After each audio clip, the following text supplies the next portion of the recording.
दोस्तों हमने कोल and petroleum का टॉपिक लिया है आज। वो क्लास 8 क्लास 7 में भी आता है। तो एक्चुअली हमें पहला सवाल है, उसके रिलेटेड हम तकरीबन 20 कंसेप्ट कवर करने की कोशिश करेंगे। तो सीएनजी एंड एलपीजी क्या है? तो सीएनजी क्या है? कॉम्प्रेस नेचुरल गैस है। एंड एलपीजी है लिक्विफाइड पेट्रोलियम गैस है। तो सीएनजी जो होता है आपको, वो एक्चुअली जो भी आपकी वेजिटेशन है, तो वेजिटेशन अगर कोई भी प्लांट वगैरह है, तो प्लांट वगैरह अगर मान लीजिए ज़मीन के अंदर अगर ये हो जाते हैं, बरीड हो जाते हैं मिलियन ऑफ ईयर्स एगो, तो उसके प्रोसेस से आपको मिलेगा सीएनजी। एलपीजी ये एक्चुअली एक पेट्रोलियम प्रोडक्ट है, तो आपको ये क्रूड ऑयल से मिलेगा। और क्रूड ऑयल में क्या होता है कि जो भी हमारे मरीन एनिमल्स होते हैं, अगर वो सी के अंदर बरीड हो गए फॉर मिलियंस ऑफ ईयर, तो उससे हमें क्या मिलता है? एलपीजी मिलता है। तो एडवांटेजेस है सीएनजी एंड एलपीजी के। तो this can be easily burned, this can be transported easily through pipelines, clean fuels do not give, these are the clean fuels, they do not give any smoke when burnt and can give lot of energy when burnt। तो पहला है कि actually ये आसानी से जलते हैं, आपको उसको जलाने के लिए कुछ ज़्यादा मेहनत नहीं करनी पड़ती है। दूसरा है कि एक लोकेशन से दूसरे लोकेशन पे उनका ट्रांसपोर्ट बहुत आसानी से किया जा सकता है। और ये बहुत क्लीन फ्यूल्स है। अगर आप पेट्रोल की बात करें, कोयले की बात करें, इवन आप मान लीजिए लकड़ी की बात करें, पेपर्स की बात करें, तो इनके कंपेयर में एक्चुअली ये बहुत क्लीन फ्यूल है। तो इनसे बहुत कम स्मोक वगैरह निकलता है। जो भी रेसिड्यू है, जो जलने के बाद जो भी कुछ आइटम है, तो ऑलमोस्ट नई के बराबर ही रहते हैं इनके पास। अगर कुछ बचता भी है तो ज़्यादा से ज़्यादा आपके पास वेपर बनेंगे पानी के। And this do not give smoke when burn, तो ये जब भी जलते हैं तो स्मोक पैदा नहीं करते हैं। This can give lot of energy when burn. Compare अगर हम करें दूसरे पेट्रोलियम प्रोडक्ट है, लकड़ी है, कोल है, तो उनके मुकाबले में ये बहुत ज़्यादा एनर्जी देते हैं। तो बिटुमन क्या है? बिटुमिन एक पेट्रोलियम प्रोडक्ट है जिसको हम डांबर ऐसे भी बोलते हैं, उसको टार ऐसे भी बोलते हैं। तो उसका दूसरा नाम टार ऐसे भी है। हाँ, उसको मराठी में तो डांबर बोलते हैं। तो एक्चुअली ये क्या है? एक पेट्रोलियम प्रोडक्ट है। और जब भी हम रोड बनाते हैं, तो जो भी ब्लैकिश कलर का जो रोड दिखता है, वो बिटुमेन से बना जाता है। और बिटुमेन क्या है? एक पेट्रोलियम प्रोडक्ट है। कोल फॉर्मेशन के बारे में अगर देखें, तो कोल फॉर्मेशन जो भी होता है, तो जब भी आपका कोई भी वेजिटेशन, यानी कि वो बड़े बड़े अगर जंगल, बहुत बड़े बड़े जंगल अगर जमीन के अंदर फॉर सम रीजन अगर बरीड हो गए, अर्थक्वेक हो गया, फ्लड हो गया, रेन हो गया, टेक्टोनिक प्लेट का मूवमेंट हो गया, अगर मिलियंस ऑफ ईयर्स बिफोर अगर वो जमीन के अंदर बरीड हो गए, तो वो क्या हो जाता है? उनके ऊपर बहुत सारा प्रेशर आ जाता है सॉइल का। और ये जो भी बरीड हो गया है, तो वो जो बरीड हो गया सिस्टम, उसके ऊपर बहुत ज़्यादा हाई प्रेशर लगता है मिट्टी का। एंड प्लस उधर का एक्चुअली अर्थ के अंदर क्या होता है ना, टेम्परेचर भी हाई रहता है। उससे क्या हो जाता है कि और उनका एयर के साथ कांटेक्ट भी नहीं होता है। उसकी वजह से क्या होता है? उसका ऑक्सीडेशन नहीं हो पाता है सही से, और उसका कन्वर्जन हो जाता है वेजिटेशन का इनटू कोल। तो ये बहुत स्लो प्रोसेस है। It takes millions of years to form from dead vegetation to the coal. तो डेड वेजिटेशन से कोल बनने के प्रोसेस को ही कार्बोनाइजेशन ऐसे कहते हैं। अगर हम फॉसिल फ्यूल की बात करें, तो फॉसिल फ्यूल में आएंगे कोल जो हमें एक्चुअली प्लांट से मिलते हैं। एंड पेट्रोलियम है, तो जो भी मरीन एनिमल्स है, तो मरीन एनिमल से हमें पेट्रोलियम प्रोडक्ट मिलते हैं। उसके बाद नेचुरल गैस है, तो नेचुरल गैस भी हमें it's a type of fossil fuel.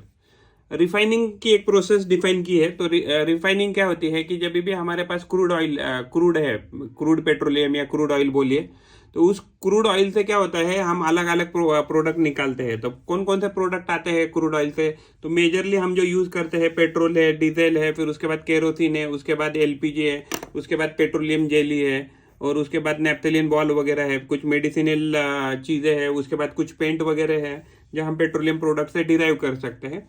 तो इस प्रोसेस को बोलते हैं refining. The process of separation of different constituents items from the petroleum means crude petroleum is called as the refining. CNG actually अगर हम इसकी पेट्रोल के साथ मुकाबला करें, तो ये लीस्ट पोल्यूटिंग फ्यूल है फॉर व्हीकल्स। इसीलिए nowadays government is also pushing very hard that majority of the vehicle should have a CNG. और एक्चुअली उन्होंने भी क्या किया, गवर्नमेंट ने अभी नॉर्म दिए है कि जो भी डीजल व्हीकल है या पेट्रोल व्हीकल है, आने वाले दिनों में बंद हो जाएंगे। फॉसिल फ्यूल क्या है? Fossil fuel can not be made in the laboratory.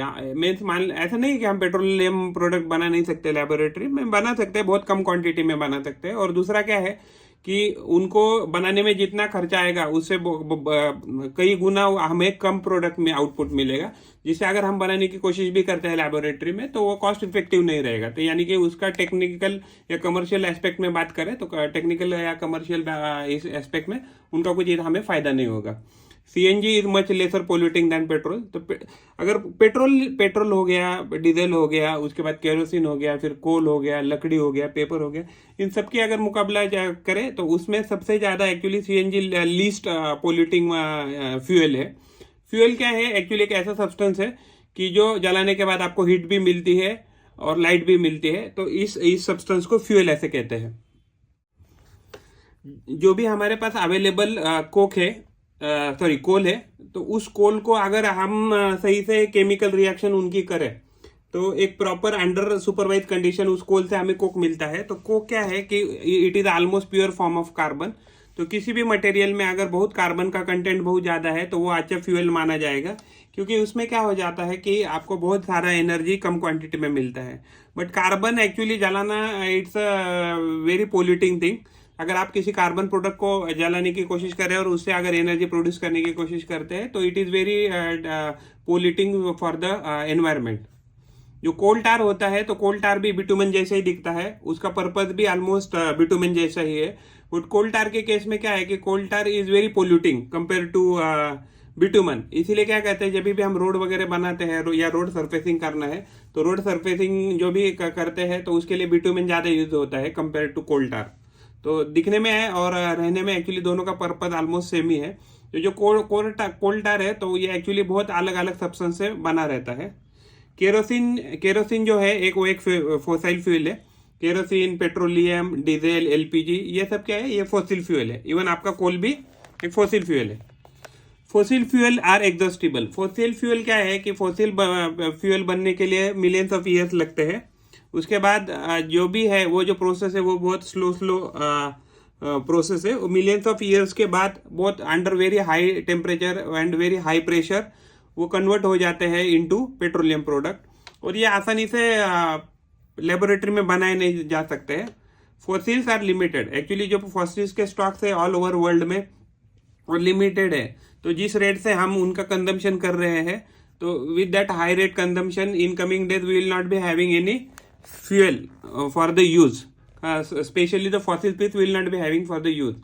उसके बाद हमने एक शॉर्ट नोट के बारे में चर्चा की है, कोक के बारे में। तो कोक क्या है? Coke is a purified, very very highly purified form of a coal.